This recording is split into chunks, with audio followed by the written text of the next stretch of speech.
Hello and... Congratulations. We and your supreme leader Momo have made it to the end of Neon Genesis Evangelion and that ending, huh? We're gonna cover both the end of the anime and the end of Evangelion, which is a movie that came out later as an alternate or otherwise ending to the series. It was apparently the originally intended ending of the story by the writer, but either way, before we get started, what should I watch next? I'm open to suggestions, but look, guys, I gotta be honest about the ending to the anime. I hated it. Like, wow, I have rarely seen more of an incoherent left turn in terms of the plot and the tone and the arc of the story. Like, up until this point, the story has been broadly about three things, right? It's been about what are the Evas, it has been about the Human Instrumentality Project trying to bring about the third impact and unite all of humanity in a single entity, a single mind, and three, Shinji sorting his shit out and figuring out whether he wants to live or die. Right, Momo? That's what you thought as well. Yeah, that's what Momo thought. Okay, so episode 24 ends with Shinji killing the final angel, which is a human-looking angel for some reason, and he manages to prevent the third impact. At least that's the implication. In a scene that I will admit was really striking, you know, like Shinji is holding Kaworu in one hand, and he holds it there for like a minute, like in real time. It's just a still frame because he's frozen about the horrific idea of killing someone that he actually likes, that he's bonded with, which really parallels with, you know, how he was forced to do that before, and now he's choosing to do it now. It's quite a horrific scene where Shinji is being forced to carry out this duty for the approval of all others, but he's doing that by killing people he likes. But anyway, as Momo pointed out, the Human Instrumentality Project continued anyway in the final 2 episodes, and they were just these weird, bizarre, hallucinogenic flash forwards into the future, or an alternate future, and none of it is really explained as to why and how it's happening. It's just this weird vignette of abstract ideas that symbolize a lot, but don't really explain anything, any of those questions I mentioned before. Now, if you've ever played Life is Strange, you'll know what this is kind of like, okay? So in episode 5 of Life is Strange, you're stuck in this dream sequence, alright? Where you end up in a similar, bizarre, hallucinatory, flash forward, alternate, whatever, dream sequence of sorts. And this is after 4 episodes of a really grounded series. Like, there are speculative elements involved in both of these, but they're ultimately pretty secondary to kind of the thematic and story and character stuff. And that's just not the case with this ending. It's bizarre and it's strange and it doesn't really work in my opinion. We get a couple of answers to what are the Evas, but there are no consequences to those answers, to what the angels are or where they came from. You know, I'm not totally sure how Lilith and Adam really work into all of this. We are told that the Evas were built out of Adam, but also that they're human, and they're connected to Rei because she's involved in the dummy plugs, like hundreds of clones of her, and that they're somehow connected to the third impact. I'm still not sure I quite get how, though. And more importantly, like at the end of the series, okay, so we've been oppressing these creatures, you know, we've been torturing them for so long. Are they free? Are we continuing to enslave them? What are we doing about this thing that we have discovered? Is Seely dismantled? I don't know. There's also this line where Seely explains that Adam's soul is in Kaworu, but the body is in Gendo Akari, and there's just no follow-through on this really interesting but totally bizarre idea. I mean, when did Gendo get his body? I always had this weird idea that he just came out of nowhere. Was he created like Rei as well? Did he take it into himself somehow? I don't know. I understood that the Human Instrumentality Project was about uniting all of humanity as one entity, and that it was brought about by the third impact, but I couldn't pin down why Shinji could control it? I think fundamentally, the ending to the anime is a prime example of how something can make sense and say a lot of good stuff thematically, because, you know, it is about, like, Shinji choosing to live, Shinji choosing life and not oblivion, but it doesn't necessarily make for a good story. Like, those are two different things. And I don't want to spite them too much because they may well have run out of money or time, or they were told they only could have a number of episodes and it just didn't work out the way they wanted. There's a whole bunch of things that can go wrong. But still, you know, I'm glad that they seem to recognize that and they brought out the end of Evangelion. Like, they clearly wanted to correct something or offer something up as a difference. The final 2 episodes are basically Shinji reflecting on how everyone hurts him, his father, Kaoru, Asuka, Rei, how he wants to escape that pain, to maybe die, and the human instrumentality is a way to erase that pain, right? Because everyone would perfectly understand each other, and that gap between individuals that creates that pain, that creates that lack of empathy, would be gone.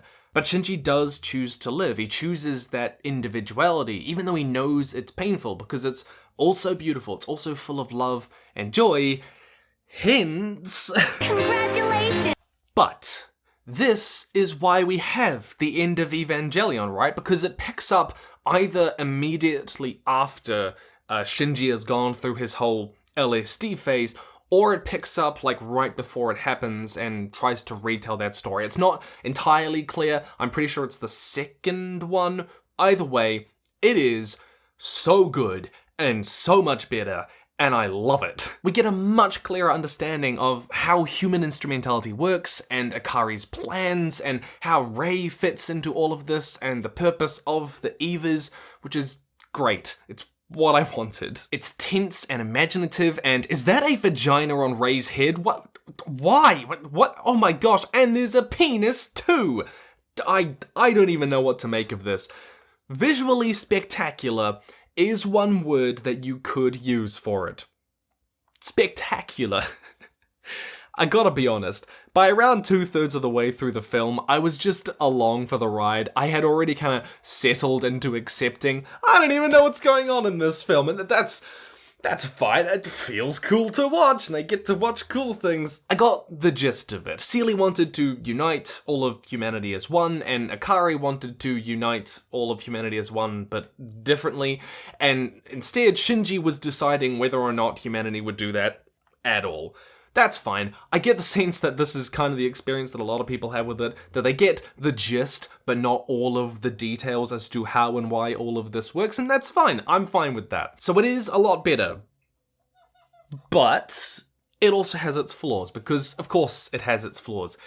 I gotta admit, I was really put off by the fact that Miss Masato kisses Shinji and then propositions him for sex later on.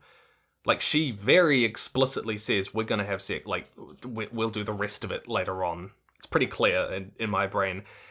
He is 14 and she is 29. That didn't sit right with me. Now, there is actually a lot of sexual commentary in the show, and Miss Masato's desire for sex with the people around her is portrayed as a coping mechanism, not necessarily always a positive thing. But this was a bit much of a step too far for me. You know, like, she's literally wanting a kid half her age. I personally wouldn't have made that decision. The scene where Shinji is alone on the beach and he strangles Asuka was really quite profound. You know, like, this kid is intensely traumatized and he's in this weird, bizarre, hallucinatory space, and he's angry with himself and the world and the people around her, and also the people who say that, you know, like, he's a whiny kid. Piss off. Like, do you see what this kid went through? I have no idea where these people are coming from. That's a ridiculous way to interpret his character. Absolutely not. Absolutely. Just all you people can be put in a box and then thrown in the ocean, okay? Thrown in the ocean down to the bottom. Either way, Asuka reaches up and she brushes his cheek. And it's quite profound, of course, because this is the first sign of affection that she's given him, right? That she's always berating him, always hitting him and stuff like that. And this is the first time she reaches out to touch him. And so she's connecting with him and empathizing with him in a way. And so It's a complicated emotional space, you know, where we're hurting the people around us, but also connecting with them. And I enjoyed seeing that interplay in his mind. Now, I came away from the anime and the film thinking, oh, I must have missed some stuff. They must have been trusting me to pick up on a lot more details than I was, because I didn't get everything. Turns out that no, they just don't answer a lot of the questions at all. I was like, what are the Dead Sea Scrolls? What do they say? We have no idea. That's just never answered. And what are Celian? What did they really want? Who were they? Again, no real answer. You sort of figure out like the Dead Sea Scrolls are a set of prophecies that talk about how the 13 angels have to die and then the third impact can happen, I think. But we don't get any real specifics. I was thinking, how did Gendo Ikari get Adam in his hand? He just has it.